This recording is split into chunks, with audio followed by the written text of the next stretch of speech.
Welcome, familia, to another episode of LloronaPeroChingonaPod.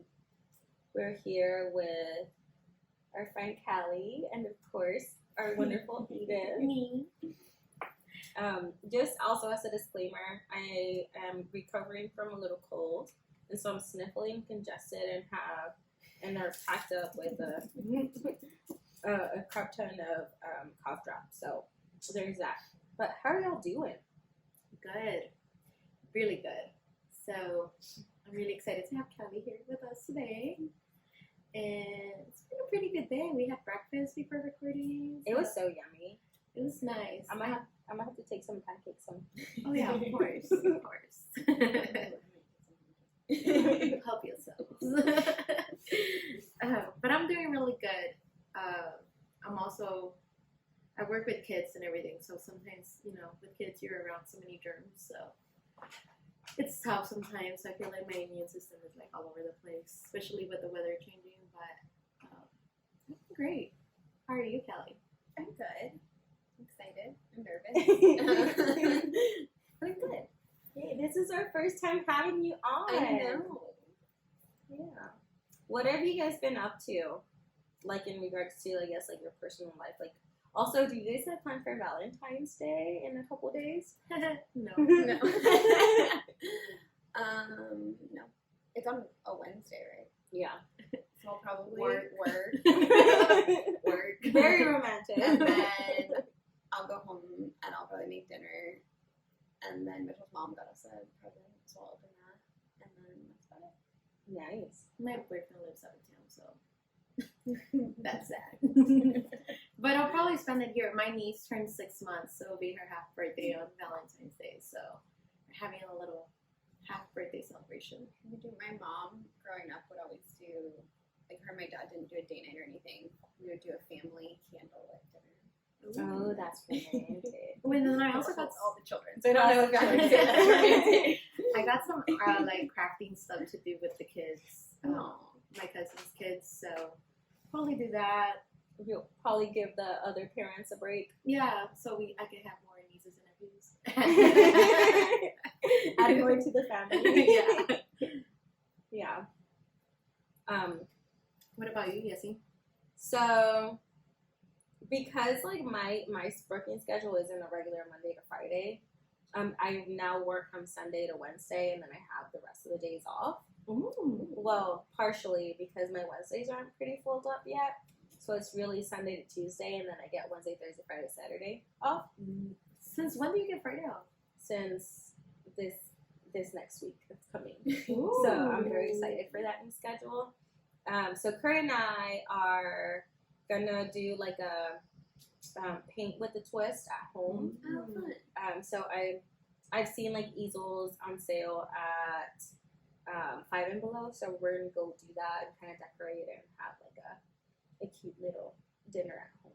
And my brother's gonna be out of town, so that's gonna be Yeah, look at her. So that's Maybe nice. instead of making some art, you're really making a baby.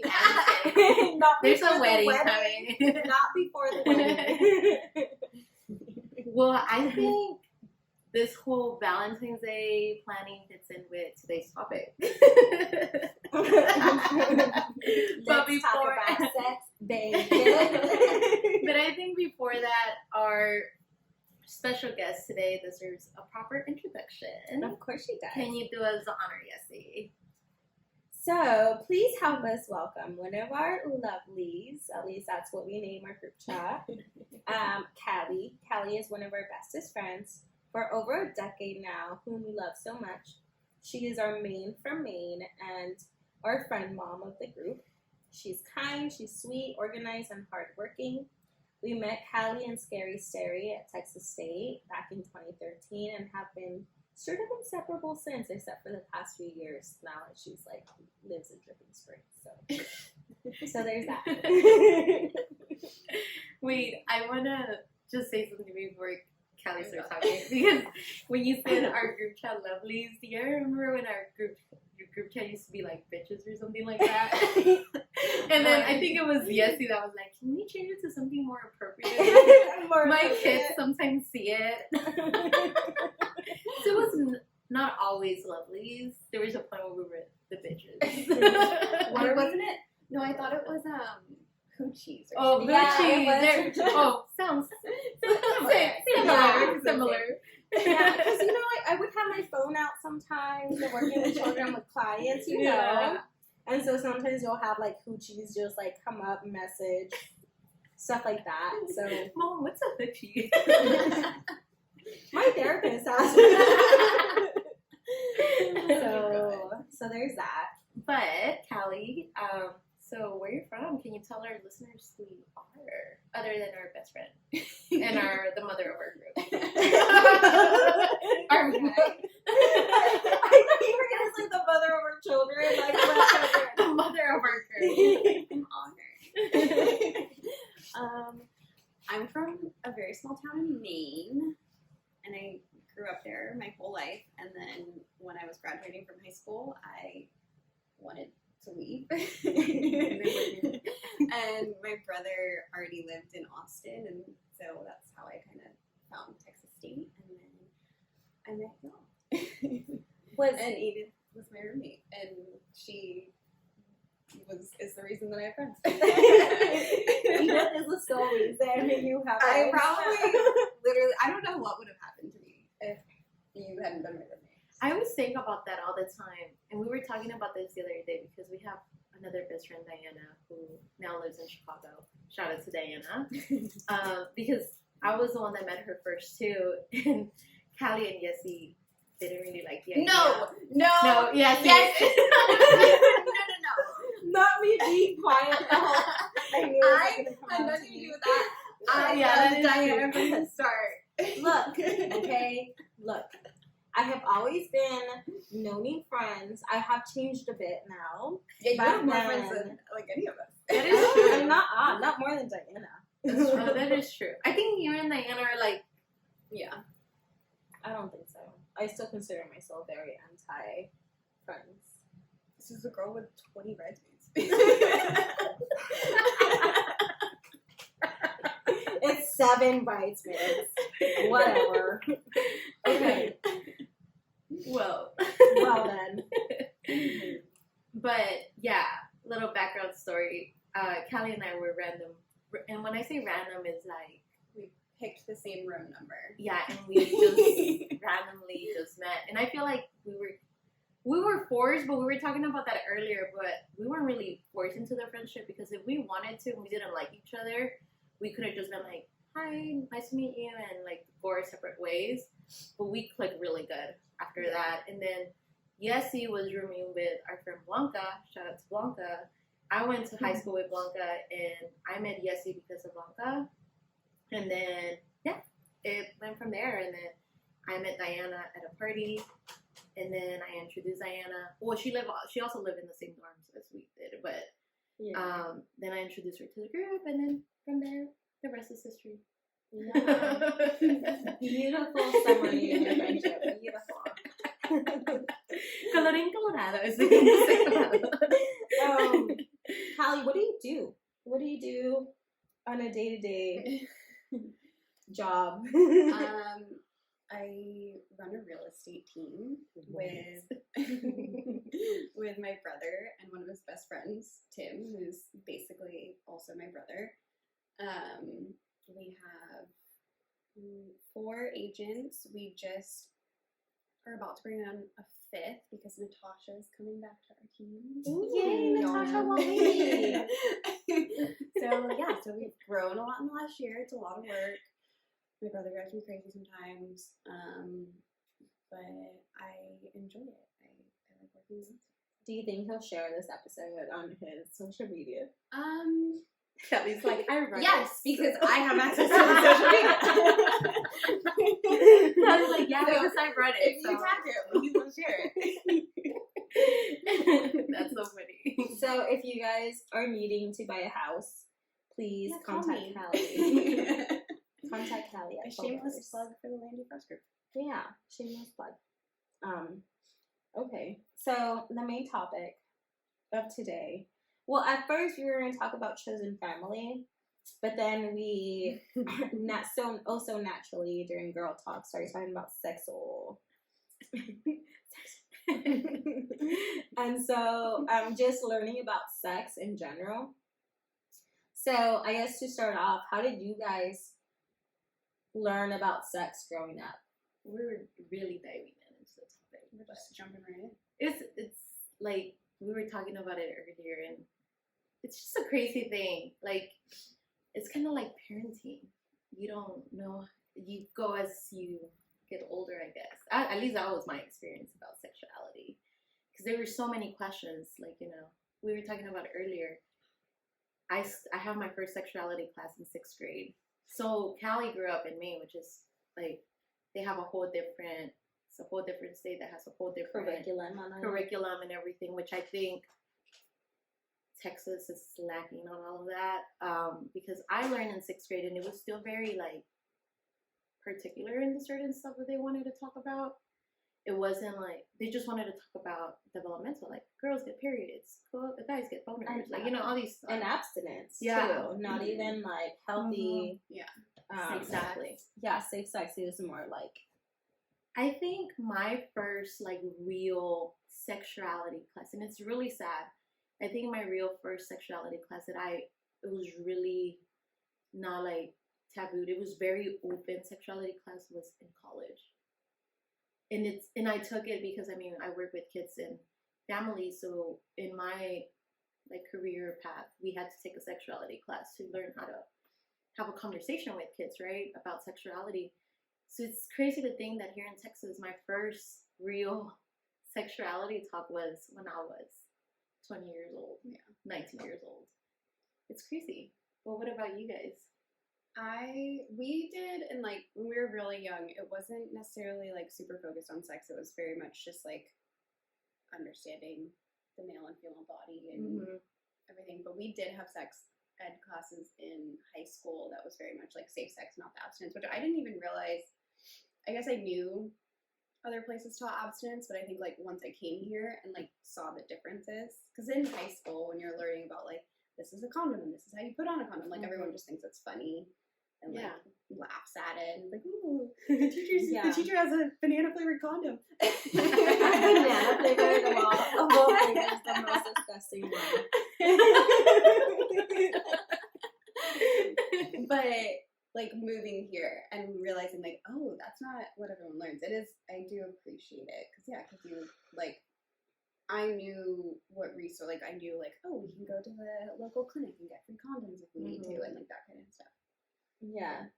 For me, now that I'm like reflecting back on like the classes that we had, and we're having health class, and during health, it wasn't even like a sex class. It was just a health class. And us coming up to the unit about talking about our body parts and our sexual organs, and it was very much learning that, but then also very hush hush about like sex, because we would talk about STDs, and it was more like wear a condom or you'll get STDs, and then just leaving it at that and handing out condoms, and then just not talking about it as much anymore or getting pregnant. So it's very fear-based. Yeah. Especially with, like, parents. My mom, the way that we talked about sex is, like, you're going to want to do stuff. Don't do stuff because you're going to get pregnant. And then you're going to, and then, like, no salgas con tu domingo y siete, because then I'm not going to provide for you anymore. Like, you're out of the house. And I swear to you, that is the only reason I didn't have sex in school. Same. Because I was going to get discerned. Exactly. And I feel like for me it was similar. It was just all the fear tactic of like, don't have this and that because then you're going to get this and that. Yeah. You're going to get pregnant. You're going to get an STD. You're going to all of these things. And I was just like, oh my God, like so fear of what to know about sexuality. And yeah, I had like a very good sexuality class in college, but everything that I know, like that I knew before then, it was all from friends or Google. Yeah. Like they don't tell you in like health that like you also please yourself as a woman. Yeah, I feel like they didn't, even in my classes, they didn't talk about like the pleasure of it. It was just like, here are the facts. We know that you guys are doing it, so let's just do it in a safe way. Yeah. It was never like, Yeah, it wasn't. and there was also like so much shame around it. I feel like I remember, okay, so developmentally as children, we are all very sexual beings. It's in our DNA for the most part, right? And we're attracted to different things and stuff. But like, since we are even in infancy, like we start to get really curious about our body and our genitals, and then as you grow, like you like start touching yourself, and of course it changes from, oh, this feels good, to like, oh, like I'm horny and I want to have sex, you know. So like it changes, but from like early childhood, we are still very sexual beings, and so with the way that I grew up, it was very much like I never really asked questions about it. I was just always like doing shit behind my mom's and dad's back. Because I feel like I knew that the reaction wasn't going to be open, or it was going to be a lot of shaming, maybe, you know? Yeah. I don't know. How was that like for you guys? I mean, that's something that we were talking about with Kallie earlier. Like, I feel like for me personally, it was a very discreet and very like a topic that wasn't really touched here, like in my house. I'm the oldest out of 3, so obviously, like, I had so many questions that I didn't have like a big brother or big sister that I could go and be like, what does this mean? Like, you know, all of these things. So everything that I wanted to know, it's from like the people that I was around with, or like literally school. But school was not a great resource because they didn't cover the questions that I wanted to ask. Yeah. So it was like Yesi was saying. So I was just so afraid to like, you know, even ask, because I was like, am I going to be shamed? And am I going to be like embarrassed to even ask certain questions that now I'm like, it's completely normal. Like, you know, it's our body, it's natural, it's different things like that it's completely normal that we all go through. I honestly thought that I was just the only one that was like, oh my God, am I like having this tingly feeling? Am I the only one having it? No. It means that you're just horny. You just want to have it. Like all of these things. Yeah. Like it's just all of these things that I'm just like, oh, okay, it all makes sense. But I mean, I wish it was different growing up, because I would have been a little bit more educated than maybe I could have educated other people, like, or even like that. Like, and that's what I was telling Kallie earlier. I feel like even in college when I met her, she was a little bit more educated on like certain things, like, you know, and I was just like, wow, like, you know, I can't believe you're my friend and knows all this information. Woo! Oh. Yeah. Where were you 10 years ago? Like, who knew you were supposed to shave a certain direction? Yeah. I don't even remember how I learned that. I feel like I had to Google it. Yeah. Well, I mean, there's just so much that isn't talked about. Like, I remember even when I was, like, younger, because, you know, I'm Mexican and, like, brown, so, like, I have a lot of hair. And thick hair. And thick hair, too. Like, super thick hair. So, like, in middle school, when I wanted to shave my legs, because, like, let's say the hair was like this, you know, like a man's leg, you know? And so all my friends were shaving. And I was like, Mom, can I shave, please? Like, it's hot, it's Texas, I don't want to wear jeans, I want to wear skirts, but I was embarrassed to wear skirts because of my leg hair. And I swear to you, my brother had to, like, help me convince my mom. He would, I think at one point, he was like, Mom, just let her shave, he looks like a boy. My mom, I feel like, did a lot of things with the intention of, like, keeping me young and innocent, but, like, for the, like, the same thing where I was like, everyone else I know is doing this, and I feel weird not doing it, but she was like, no, you're growing up too fast, and, like, I understand it, and I think to some extent I appreciate her doing it a little bit, but also, like, yeah, there was, like things that I, like, didn't understand or didn't know. She was like, oh, you don't need to do that. You're too young. You're too young. Yeah. So that was, thanks, brother. Thank you, Pablo. Thanks, Pablo. Then she became a woman. I honestly think the first time I shaved my legs, me and Sammy just, like, were in a bathtub together, just, like, shaving our legs. Not, like, naked, but just we're like, we were going to do this together. We can do it. That's funny. But it like yes, you said being like having that like Mexican side of us. You have really dark, thick hair, and it's so embarrassing. Like I remember my mustache showing, and I'm just like, oh my god, people are gonna think I'm a boy. Or like even like armpit hair and like pubic hairs, all of these things. And like as he said earlier, like how do you know when to shave? Like shaving all over the place. I remember my first really bad rash. It was horrible, and then I'm like, I'm like, what have I done? What have I It's done? not like even talked about. Like I know, like having conversations with my mom. Like now that I'm older, like we have more open conversations about like sex and stuff. But just in general, like she never. I don't remember her telling me or going into depth about pubes. Like how do you or like our period? Also, they came from a generation that they probably weren't shaving either, so That is true. There is that. Yeah. On that piece, the rest of it I don't know, but I feel like that they were like, wait, what are you doing? They were learning it at the same time. Well, like even so, like talking to my mom now about it, her mom didn't have this conversation with her either. So that's why my older brother and I are accidents. And it wasn't until like she got pregnant with me, I think that like for the first time she heard of contraceptives. And I didn't hear of contraceptives. I mean, I heard about them until I was like in middle school and high school, but I didn't get on contraceptives until I was in college.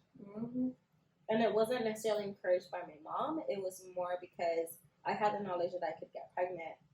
And I'm like, also, how do I get rid of this period?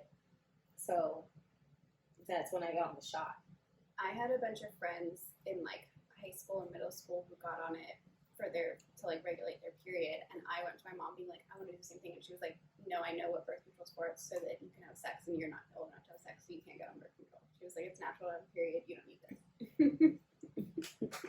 Yeah. I was like, okay. And then I think I went to like, we had like it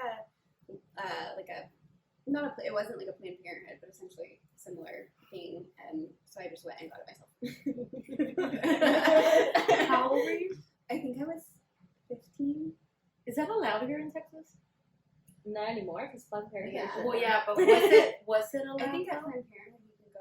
Like at any age? I think so, because there's specific confidentiality. Well, even with your regular doctor, I think that you can probably do that. Because I don't know. Like as like a You see, teenager. these are the kind of But questions I was that too. we wanna I ask. never asked my normal like doctor that I saw at the time, so I was afraid. I was like, I don't know. I think I didn't know if they were allowed to tell my mom, and I knew my mom had already said no, so I didn't. So I went to like a little like local clinic, and I was like, I want birth control. How old were y'all when y'all went to go see an OBGYN for the first time? I think I was in high school when my mom actually. It might have been in middle school because my pediatrician was a guy, and so I think I was in middle school when I was like, I don't want to say boy doctor. This is weird. And so my mom, when we found my new doctor, it was like a primary care that was also like an OBGYN. So I think that in other states, if you can be underage and get birth control, but in Texas, I'm not sure. It says some minors under the age of 18 will be required to obtain consent from a parent or guardian before receiving certain medical services such as birth control. So you need consent From an adult, right? in Texas, yeah. You see, I mean, I feel like all these things about sexuality, and when I remember whenever I was in high school, I was in this after-school program, I can remember, and they did like a research of like teen pregnancy and everything, and like here in Texas is very high.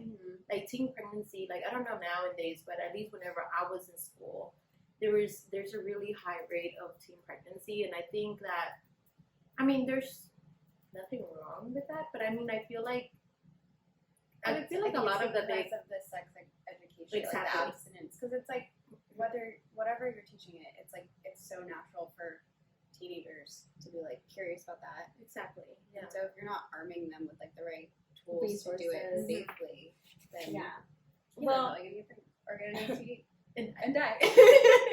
well, just keep in mind, like, we are second in highest teen birth rates in the state. The first one is Tennessee with 21.5% Oh wow. of teens being pregnant, and then Texas is 20.3%. So and then the third one is Utah at 9.7. So that is like double of what Utah. Yeah. A lot of Utah is Mormon. Yeah, so obviously, and I know Tennessee is probably very like conservative. and we probably know that Tennessee is abstinence-based, so that tells us Yeah. the abstinence methods bet don't Utah is. work. Mm-hmm. It's crazy. Like, all of this, and when we were 7.8. 7.8 Maine? Percent. You see? You're very educated, Kallie. So earlier we were also talking about periods, which I think it's also like a topic.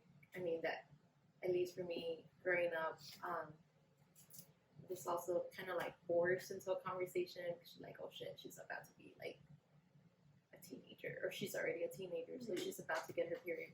And like I said earlier, I'm the oldest and I'm a girl, so obviously like there was no one that I saw that had their period before me. Mm-hmm. Well, my friends and everyone, and I was a late bloomer too, so I was like, I remember like when I had my first period, it was because it wasn't scary because I had that conversation with my mom, but she only gave me the option of like, oh, you have to use pads. Mm-hmm. You have to. And I was like, so all I knew was just that pads was the only thing that you could use when you're on your period. So growing up, when I was in high school, I remember whenever I started like playing sports, my friends were like, you should use tampons, they're a lot cleaner. And I came home and I'm like, Mom, I want to buy tampons. And then she was like, no, that is not good for you. Like, no, like, because there is this myth that tampons will take your virginity. Not like flower. Yeah, I love her virginity to a tampon. Like, what kind of, like, who in the world, like, traumatized people? My mom had saying something tampons like for me, but they were like the cardboard ones. Ooh, those are that sounds painful. painful. Oh, I remember, like, I think I had to teach one of our friends how to use a tampon in like college days. I won't say who. But there was a friend that I had to teach how to use a tampon. I think because we were gonna go floating, and so it was like at a porta potty in the most cleanest place ever. But I remember like it because it hurts once you like put it in, Mm-hmm. and there's no like instructions on how to do it, or like, so it's a lot of experimenting and like putting it in, because you don't put it just straight up. It has to be it has to be a 45-degree angle. You're with your hand. There actually are instructions in the box if you Yeah, ever but look at read it. those. I did. I I read the whole thing and was like, how do I do this? I literally was like, okay. But it's not the most comfortable. Like, you also have to like take into consideration like how much you're bleeding, because if you're not bleeding a lot, it's gonna hurt. Yeah. Mm-hmm. And then also taking it out, if you're not bleeding a lot, it hurts so much. Yeah. I have a funny story about tampons. So when we were we would have been like 12 to 15, but Sammy got her period after Jackie and I did. Shout out Sammy. Sammy and Jackie are my two best friends that I grew up with. Not my other two best friends. But my friends that I grew up my whole life with. And Sammy had never used a tampon yet. She had only used pads. We were going to the lake during the summer, and we were like, you can't wear a pad in the water. It'll absorb, and then it'll float away. And so we were like, just use a tampon. It's going to be fine. And she was like, but what if the strings out of my bathing suit? And we're like, that doesn't happen. Like, you're fine. But it does. And then we like convinced her. She was so worried, but we were like, no, you have nothing to worry about. And we were at the beach, and she's sitting up on like the dock, and we look, and the string was hanging. Zero problems. And we were like, oh no. And we told her, and she was like, you told me this wouldn't happen. Do you see, these are the kind of things, like, I remember when I learned to put on a tampon when I was in summer camp in 8th grade.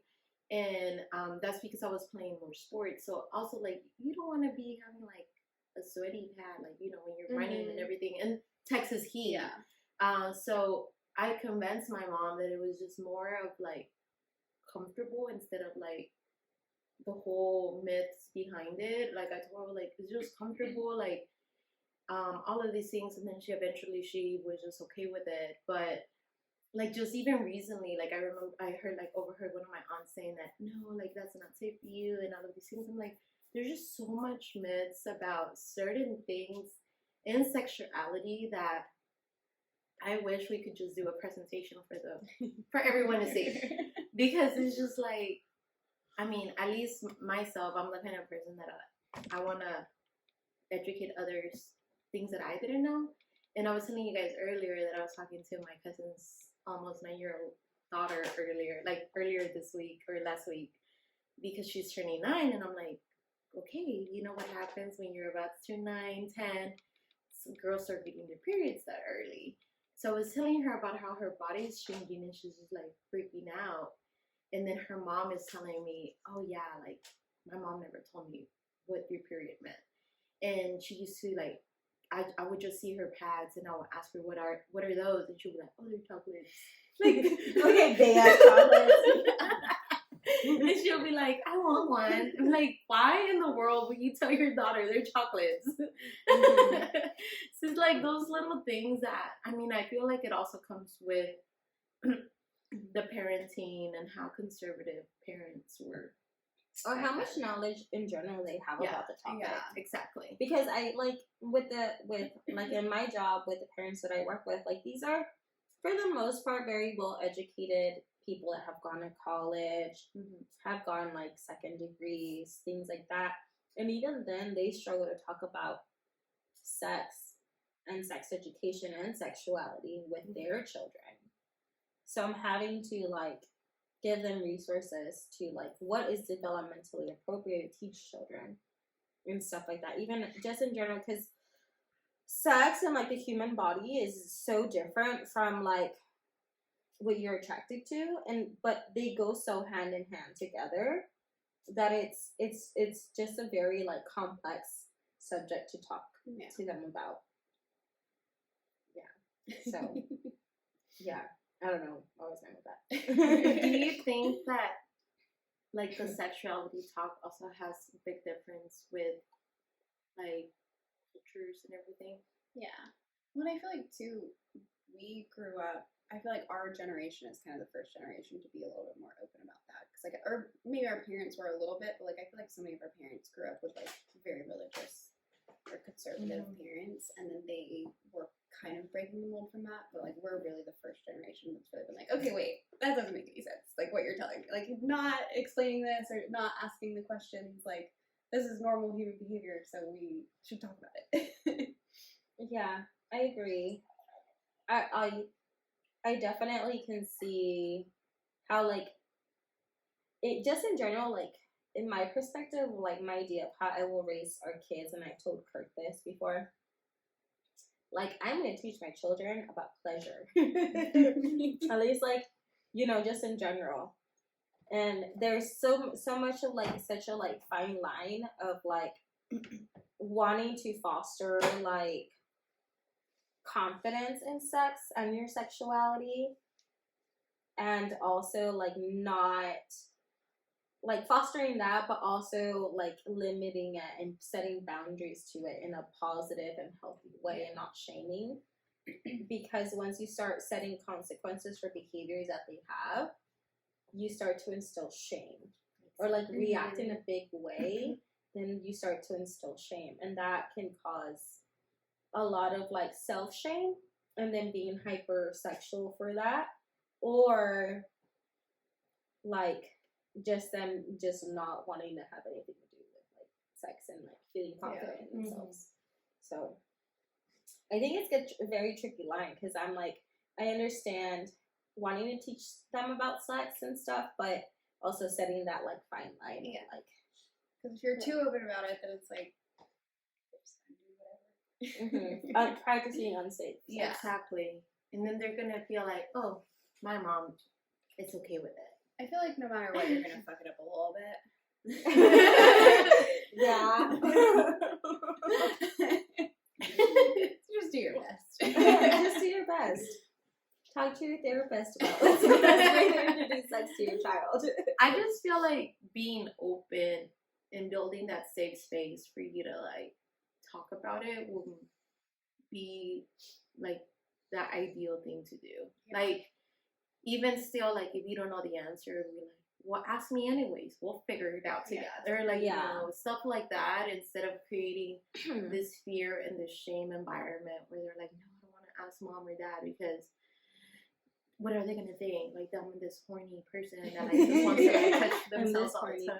And that I, you know, stuff like that so that they can figure it out together. Yeah. Because like how you were saying earlier, like it starts so early in your age, like in early stages of like being curious about your body, that we even eventually start creating some kind of like shameful things for them. Like I even remember like my younger, like, you know, cousins and stuff be like touching their like, you know, body parts and stuff like, ay cochino, ¿por qué te tocas? Like, why are you touching yourself? Like, instead of saying like, we don't do that in public. Yeah. You can do that at home. You can do that in the restroom. Yeah, like instead of saying not to saying do like it. it's not entirely wrong. Like you can do that, just not in a public place. Yeah. Because I think, you know, just telling them that, hey, boundaries. Boundaries. Like all of these things, it will be a little bit more than, you know, instead of shaming them. Yeah. Go ahead. I was just gonna say, I also, if I have a daughter, I want to talk to her from a place of like my own experience and like not be afraid to like share the mistakes that I make. Because I will say, I think that's one thing where my mom, she came from it of a place of like, I know better than you, and I've been through this, and don't do this to yourself, and it's great. But then she like wouldn't tell me the things that she had done and the mistakes that she had made. She was like, well, no, you don't need to know about me, but I'm just telling you, I know what's best. And I was like, no, you don't. I'm gonna do what I want. Whereas I feel like if she had been like, no, this is what I did, and it was a mistake, and this is what I learned from it, I feel like being a little bit more open as the parent of like, hey, I did this. And it sucked, so you should avoid this. Yeah, and I think like by opening up that space for them, it also keeps children from going to their friends and learning about different things about either sex or your body, and have it to be wrong, or even going them as far as like reaching out to someone that they don't know and talking about these like very vulnerable topics. And then being exposed to other people. Yeah. Taking advantage of their vulnerability. Because like one of my supervisor was telling me how like there's sometimes like, you know, with social media things go around. Mm-hmm. And like douching was a big thing, but we've learned that it's not very healthy for your genitals. So like even having like kids learn about these things is like so dangerous for their little bodies and stuff. Because I mean, if you put yourself in their like age, like I didn't know what sperm was in 6th grade. I remember a friend coming up to me and being like, "Do you know what sperm is?" And then me being like, "No," and everyone else in the world knew, and I didn't. And I was like, "What is it?" And they didn't want to tell me. And then I didn't. Probably because they didn't know. Exactly. That comes to show. They were probably being like, "I'm gonna ask her," because they heard it and didn't know, and they were like, "Let me see what she says." Well, yes, but I think it's important to like know that like even at that stage when you're at that age, even if you don't want your child to know about sex, it's gonna come up by other people. Yeah. So it's better that you are giving them the right information. Yeah. Because knowledge is power. Exactly. And I feel like going back to other kids not knowing, you're going to make up something. And let's think about it that the kids that are trying to learn, and we were there once, it's around the time that we're trying to fit in. We're trying to be popular. We're trying to be like the one that makes friends and all of these things. So what makes friends when the person that knows it all, right? Yeah. Like the adult and all of this. So you're gonna be making up stuff. You're gonna be hearing stuff that are like completely. It's like a little game of telephone. Exactly. Like, one kid hears it from like a TV show or an older sibling, and then it goes down, and it's like everyone has completely running. Yeah. Like, I think, like, even at our age and even, like, people that are older than us aren't very comfortable at pleasuring themselves because sex has been more of, like, a reproductive, like, concept in, like, I think older generations, except for men. Reproductive concept for women, except for men, and now it has transitioned into a more, like, pleasurable thing that we do. And, like, you know, even, like, for like, us, I remember, like, in my first years of my sexual endeavors, it was very much based on, like, male pleasure and not on my pleasure. And that was, I mean, shit, I wish I was told before. Yeah, What about that? There's still like, I feel like there's different stages. Like how Kallie said, it goes in generations. I feel like even nowadays, there's still like older women who are very clueless about their sexuality and what other things they can explore with their partner and stuff. And it's just really crazy to think, you know, that we're not. It's a very taboo topic even now in 2024. Like, come on, guys. It's crazy. We're all new. Yeah, like, that's how you're here today. Like, come on, grow up a little bit. So, and I feel like I wasn't like that all the time. I was very shy when it came to, like, I mean, even still today, like, I'm just like, sexy. What? And now look at you talking about it on a podcast. Like, I feel like even still, like, it's a very, like, why are we doing this? Like, it's something that you only talk to your partner if you have a partner. Not even. And to not your partner even. Sometimes. Yeah. Like, especially if you're struggling with sex, like, that's not very, like, talked about with your partner much, right? Especially, like, I think for, like, males, it's a lot harder to admit, like, I'm having trouble with this because there's a dysfunction going on, or maybe they have a lot of stress and it's not working, or maybe there's a lot of conflict and stuff. But, like, even like, as female, now that, because, like, with sex, you can use it in several different ways. In my younger years, I would use it more to please the guy and, like, keep guys around. And now it's because I have such a secure relationship, it's different. It's a different kind of sex that you have. So, like, even within that, like, you have daily stressors. And there's even books that I've read about, like, what's that book? It's like, Come As You Are, or something like that. They talk about just, like, the female body and how we run. Like, of course, men have, like, their hormone cycle is within 24 hours. So naturally, they're horny all the fucking time. And females, it's a lot harder because our hormones dictate a lot of how we feel on a day-to-day basis. Like, I could have a whole week where I'm feeling like shit and I don't want anyone to touch me or, like, you know, feel up on me or anything. And then there's, like, other weeks where you just want to be on top of the person. You know, so it, like, really ranges. And I don't find that that's something that's really talked about either as, like, young, you know, teenagers or young adults. That, like, there's these things that really affect us, and, like, our bodies work so differently than men that sometimes it can bring shame into how we feel. Like, I'm not as horny as he is. I'm not craving him as often as he craves me. So I think that's also important for people to consider, especially men that have that knowledge that the girl's body don't work like theirs. Can I just, like, I'm going to switch it up a bit here when you were talking about it, but it still goes with the topic of women and men. I feel like there's a whole different, like, even still today, shameful perspective on women when they, like, think about sex than it is with men.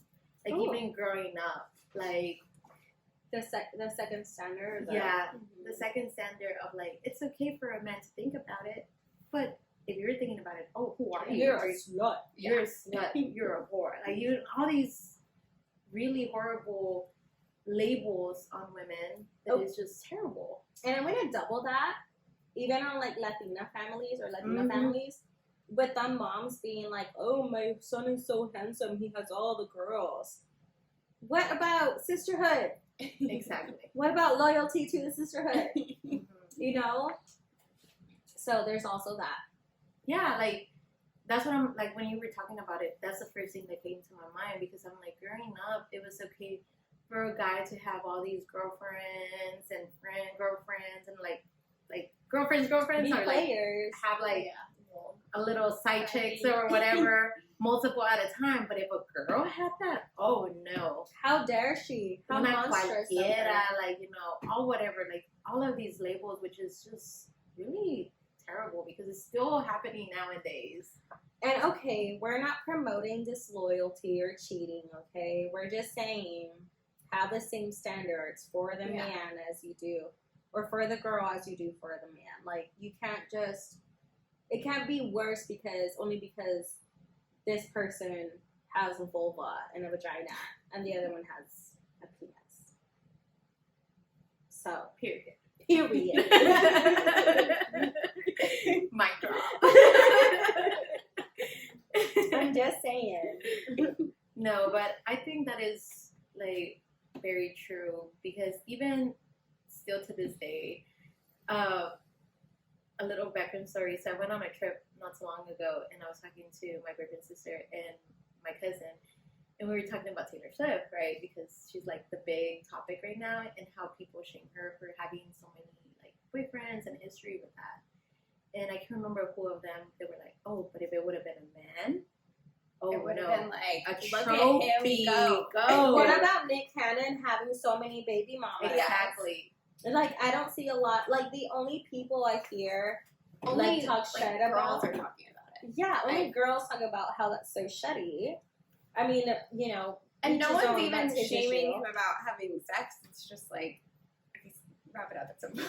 Yeah, like, same sex, But, like, it's more about, like, you're clearly, like, at some point, you're stretching yourself too thin and you're not being good. Like, you have to be a father to all these children. Yeah. Like, it's not, like, no one cares that he's having sex with them. but if it was turned around for it to be a woman and having so many babies and so many baby daddies, like, it would be like she's just a hoe. Yeah. She doesn't, like, respect. And, like, okay, there's, like, also, like, open relationships and, like, they probably all have agreements or NDAs or whatever rich people do.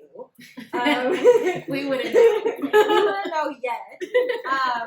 But, like, it wouldn't be, it would be such a fucking scandal. Yeah. It would be a terrible scandal. So there's also that.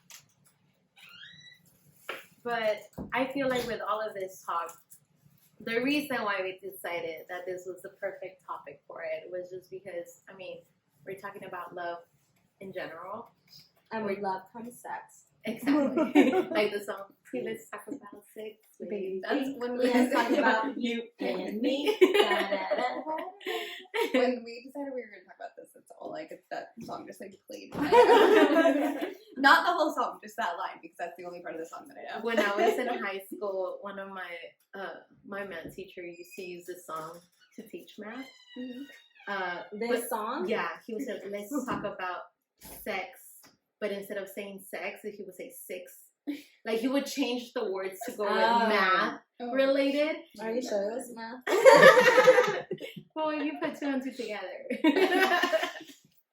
No, but I just think that overall, we're talking about loving yourself, loving others, and learn the proper information. Loving your body, all of these things, because there's so many things, especially on this Valentine's Day coming up. Learn how to please yourself and others. Yes. And if you are wanting to learn more about pleasing yourself, definitely read Come As You Are the surprising new science around that will something. something. Okay, guys. That will transform your sex life by Emily Nagoski. That would be amazing. I've heard it. I've heard half of it. It's pretty good. If you're trying to educate your children about sex, you can also find resources in the National Child Traumatic Stress Network. They have really good handouts about information, about giving you information about just positive and healthy sexual development.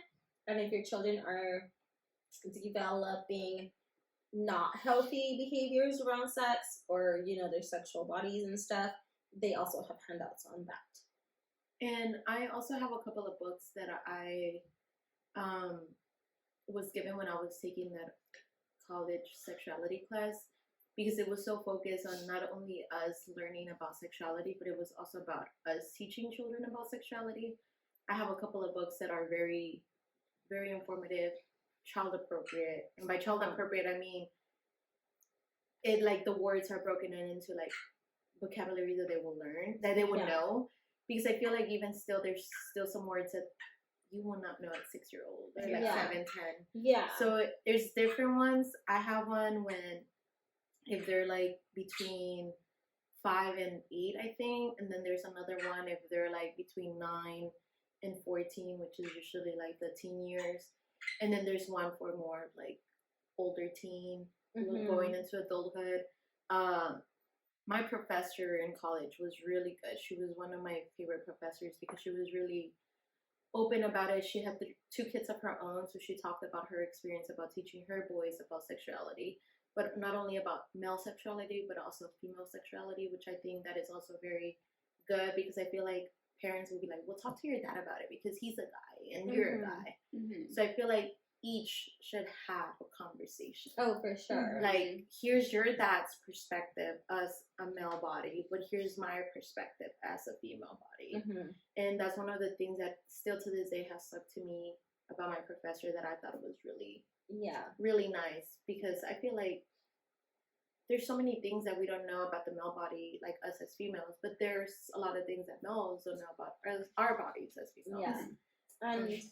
And going off of that, too, piggybacking off of that, there are some books that I have pulled up here that talk about sex, the body, and also feelings that you have. So more part of like your attraction, whether it's non-binary, or that sexual identification, but like talks more about those other concepts and extra that we may talk about in future episodes. But there is Sex is a Funny Word, a book about bodies, feelings, and you by Corey Silverberg and Fiona Smith. This is for ages 8 to 10. If you want to talk more about and open the dialogue to children, because sometimes talking directly can be a lot, and having the book and reading it can be a lot easier, and being like, how do you feel about this topic? And then there's also, sex, bodies, gender, puberty, and other things that can also be used to talk to children about, their bodies changing and just gender and different, how you may identify and like what you're attracted to and stuff. So those are some resources as well. Yeah, so we hope that you enjoyed this conversation, but we're gonna ask the question that we always ask to all of our guests here. I know it's a little bit off topic, but from what you shared today and everything, what makes you, Kallie, a Llorona and a Chingona, or like whichever? Okay, wait. I want to make sure I understand, because I hear it and Llorona, I don't so fully understand Llorona it. I guess it, So Llorona is like baby crier, like you cry, you're gonna feel, you're sensitive, and Chingona is basically being a badass. Oh, okay. See, I never understood the Chingona part. Okay.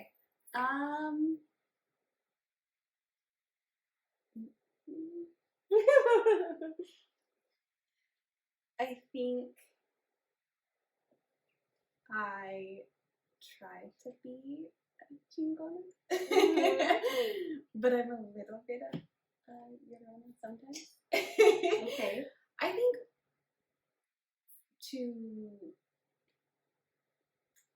the outside world, I'm a Chingona. I try. I'm not someone who like wears my heart on my sleeve or anything like that. Like I'm not really someone who bottles it up anymore. But like to the general public, I kind of pull it together all the time and kind of put on an air of badassness. But I feel like with the people that I feel safe with and I'm comfortable with, I can do a little bit of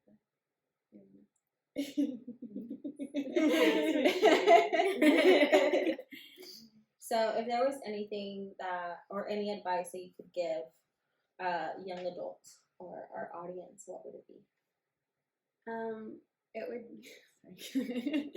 It would be to just not be afraid to be yourself, I guess. I think I spent so much of my young adult life worrying about what other people thought of me or who I was supposed to be. And I feel like if I could tell my younger self anything, it would just like, don't be afraid to just be you, because everyone's unique, everyone's different, and who you are is perfectly My heart. I think that's something that young Edith would have loved to hear. I think that's something I needed to. So, don't forget to be yourselves, guys. And remember que aquí sí lloramos.